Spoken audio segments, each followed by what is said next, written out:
time mataba ako. So, I started eating the gym last year. So,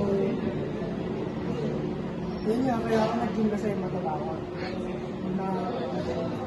Na-realize ko bigla sa sarili ko na ayoko nang makita ko sa salamin. So, binago ko yung sarili ko para sa'yo. What is the most challenging part of movement structure or muscle building? Pinakamahirap para sa akin yung mag-gain ng lakas para sa it takes a month or 1 month, 2 months.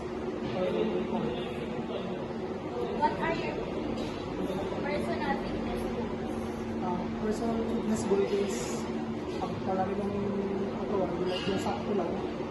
And then kung kaya namang magpalaki na ng sobra, so go.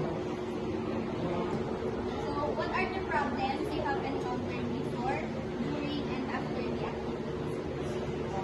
Yung mga problema na encounter ko before is yung first time kong nagpunta dito sa Philippines.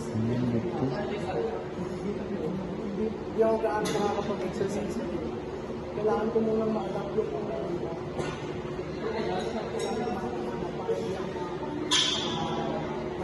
And then, during naman, pag maraming tao dito sa Philippines, hindi mo gaano magagamit yung equipment na gaano dito. So, kailangan mo makita bago ka makapag-exercise sa equipment na gaano.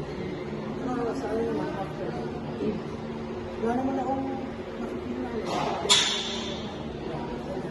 kasi, How did you balance between studies, career, and your activity? nagsiset ako ng time para sa pagpunta ko sa gym. So, after ko magawa yung mga activities, ayun, nagpupunta ako sa gym kapag wala na ako namin sa school. Sa ano naman, sa food. Kapag umaga, nag-food prep ako. So, food preparation ko na. Like, nagtitimbang ako ng mga pinakain ko, like duration, like that. So, ayun, nagsiset ako ng time para makapunta sa gym. Mabalance ko yung mga pinakain. When you feel pain or discomfort, how do you manage these? I manage these problems sa pamamagitan ng pag-rest. Relax, kumbaga.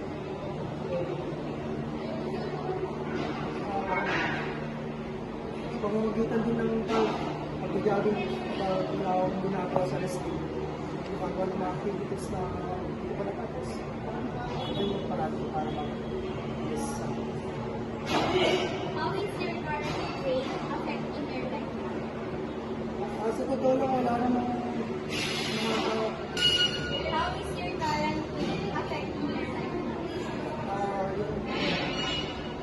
yung kilo ko before is 2020. So, before, hindi ko nagagawa yung mga gusto ko rin. Kasi, pag-rate ako right now, 64-20 na ako. Nagagawa ko yung mga gusto ko gawin like sa pag-ubad din sa gym ko pag nag-ubad ako dito sa gym kapag nagpo-post, hindi na ako na-insecure sa katawan. So, ayun, sobrang laking tulong ng fitness industry sa akin. How do you determine the best training program? Sa pamamagitan ng after a month or 2 months, kasi kapag may nakita ng pagbabago sa katawan mo, kung lumaki ba siya o naging malakas ka, ayun yung dahilan na bakit may yung program. And kapag nalagdagan yung mga yung strength mo, ayun, maganda talaga yung program na plano mo ang sumunod. What are the strengths and weaknesses of the gym instructor or muscle builder? Yung weakness ko, kasi strength ko, important. Kasi may na ako sa bench press, bench press, incline, dumbbell press. Kasi hindi ko naabot yung reps na gusto ko. Like, kumbaga 10 to 12 reps. Yung naabot ko lang is 1 reps. Kapag napupunta na ako sa line, may nahihirapan na ako. So doon ako may. And then yung strength ko naman, strength ko sa unit is okay. So, malakas ako sa atin. Kaya, gusto ko dito. Parang, yun nga, satisfied ako sa mga ginagawa ko. Plus, what are the advice and tips you can give to those who want to try this kind of something? Ang advice ko naman magbibigay ko sa mga kabataan, sa mga kalalakihan, sa mga kahit ano kung nangyayari is kung gusto mo mag-gym ngayon, mag-gym na kayo kasi malaking matutulong nito sa inyo. Papalakasin kayo, magiging maganda katawan nyo, like that. Saka kung may mga hadlang man sa fitness journey nyo, pag gusto lang tuloy nyo lang, huwag nyo silang yung hayaan nyo silang kasi hindi naman nila kailangan hindi nila kayo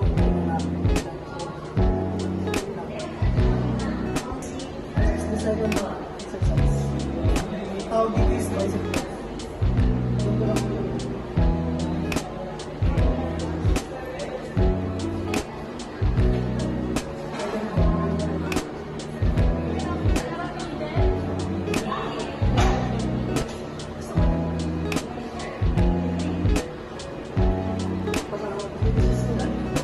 Oh, game.